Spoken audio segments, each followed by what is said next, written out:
வணக்கம் உறவுகளே, மகிழ்ச்சியான காலை வணக்கம். பெண்கள் அனைவருக்கும் இனிய மகளிர் தின நல்வாழ்த்துக்கள். இப்போ பெண்கள் எல்லாருமே நிறைய துறைகள்ல அவங்களோட பங்களிப்பு கொடுத்துட்டு இருக்காங்க.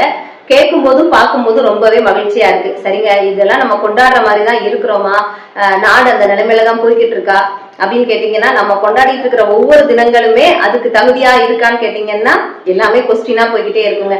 அது ஒரு பக்கம் இருக்கட்டுங்க. நம்மளை வலுப்படுத்துறதுக்கு நம்ம என்ன செய்யலாம்? முதல்ல என்னன்னு கேட்டீங்கன்னா, பெண்களுக்கு ரொம்ப ரொம்ப முக்கியமானது உடல் ஆரோக்கியம், உடல் நலம், மனநலம்.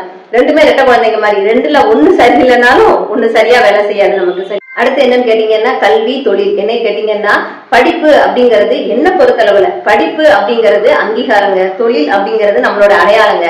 அந்த அடையாளத்தை நீங்க ஏற்படுத்திக்கும் போது என்ன ஆகும்னா அங்கீகாரம் நமக்கு தானாவே கிடைச்சிடும். அதனால எல்லா பெண்களும் ஏதோ ஒரு தொழில் நமக்கு கண்டிப்பா தெரிஞ்சிருக்கணுங்க. அது இப்போ இல்லைங்க, எப்பயுமே நமக்கு அது கை கொடுத்துக்கிட்டே இருக்கும்.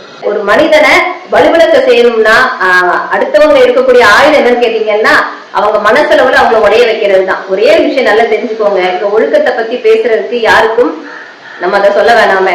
ஆனா ஒன்னே மட்டும் தெரிஞ்சுக்கோங்க, என்ன தெரியுமாங்க, இங்க 100% ஒழுக்கமானவங்களும் இல்ல, 100% ஒழுக்கம் இல்லாதவங்களும் இல்ல. இதுதான் நிதர்சனமான உண்மைங்க.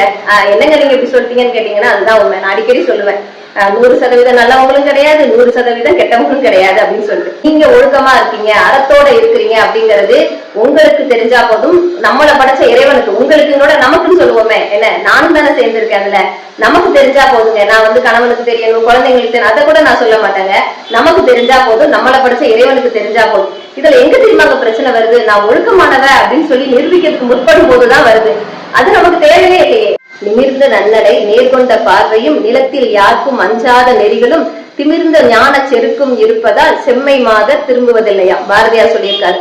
அதாவது என்னன்னாங்க, தாழ்வு மனப்பான்மை இல்லாத நிமிர்ந்த நன்னடை, கம்பீரமான நடை, நேர்கொண்ட பார்வை, அச்சம் இல்லாத பார்வை. சரியாங்க, இந்த திமிர்ந்த ஞான செருக்குக்கு பாரதி என்ன சொல்றாரு தெரியுமா?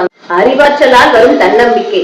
இன்னொன்னு என்ன தெரியுமா சொல்றாரு? நேர்மையான அகங்காரம். சரியாங்க, அப்ப என்ன செய்ய சொல்றீங்க? தலகணத்தோட இருக்க சொல்றீங்களா? கிடையாதுங்க. எந்த இடத்துலயும் நம்ம தன்மானத்தோட இருப்போம். சரியாங்க, நம்ம எல்லாருமே பாரதி கண்ட புதுமை பெண்கள் தாங்க. நம்ம வாழ்க்கையில ஏதோ ஒரு இடத்துல எல்லாருமே ஏதோ ஒரு புதுமை படைச்சிட்டே தான் இருக்கிறோம்.